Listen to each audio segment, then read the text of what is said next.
दुनिया में किसी भी कंट्री के साथ वो नहीं होना चाहिए जो आज यूक्रेन के साथ हो रहा है। यूक्रेन एक ऐसी कंट्री जिसकी टेरिटरी को रशिया कैप्चर कर चुका है, उसके हजारों लाखों लोग मारे जा चुके हैं और अब उसकी लीडरशिप को एक ऐसी डील फाइनलाइज करने के लिए फोर्स किया जा रहा है जो कंप्लीटली रशिया के सपोर्ट में है।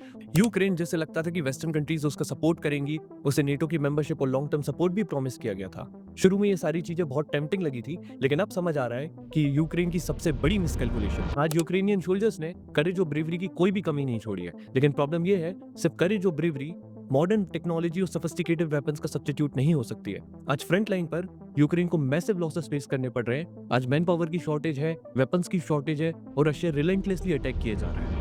रिसेंटली रशियन फोर्सेस ने पेट्रोविस सिटी को कैप्चर कर लिया है, जो कि एक स्ट्रेटेजिक इंडस्ट्रियल हब था जहां से यूक्रेन का पूरा सप्लाई चेन ऑपरेट करता था।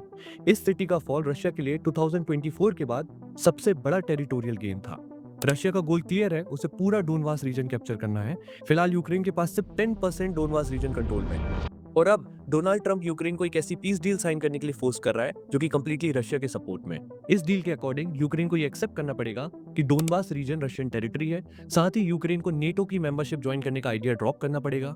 यूरोपियन सोल्जर्स यूक्रेन में नहीं रह सकते हैं और यूक्रेन की आर्मी को सिर्फ 6 लाख सोल्जर्स तक ही रिस्ट्रिक्ट कर दिया जाएगा और रशिया को दोबारा से G7 की मेंबरशिप मिल जाएगी। इस डील के बाद रशिया प्रैक्टिकली ये वॉर जीत जाएगा, क्योंकि रशिया फर्स्ट डे से चाहता था कि यूक्रेन नेटो की मेंबरशिप ज्वाइन करने का आइडिया छोड़ दे और डोनबास रीजन में जो रशियन स्पीकिंग लोग हैं उनके खिलाफ जो डिस्क्रिमिनेटरी पॉलिसीज चल रही हैं उसे रोक दिया जाए। लेकिन यूक्रेन के प्रेसिडेंट जेलेनिस्की के लिए इस डील को एक्सेप्ट करना बहुत मुश्किल समझ आ रहा है, क्योंकि उनके ऊपर डोमेस्टिक प्रेशर है, करप्शन के एलिगेशंस हैं और बैटलफील्ड में हुए लॉसेस भी हैं।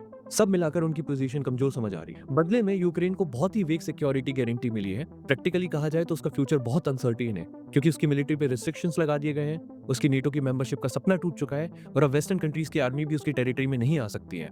इनफैक्ट यूक्रेन के प्रेसिडेंट जेलेनिस्की का कहना है कि उनके पास अब एक इम्पॉसिबल चॉइस है, या तो वो युद्ध को कंटिन्यू करें या फिर एक ह्यूमिलिटरी पीस डील को साइन करें। फिलहाल डोनाल्ड ट्रंप का कंसिस्टेंट प्रेशर है यूक्रेन के ऊपर इस डील को साइन करने का। कई यूरोपियन कंट्रीज हैं जिनके लीडर्स इस डील के अगेंस्ट हैं, तो मुझे डाउट है कि शायद ही ये डील करंट फॉर्म में फाइनलाइज होगी। आप इसके बारे में क्या सोचते हैं? कमेंट सेक्शन में बताइए।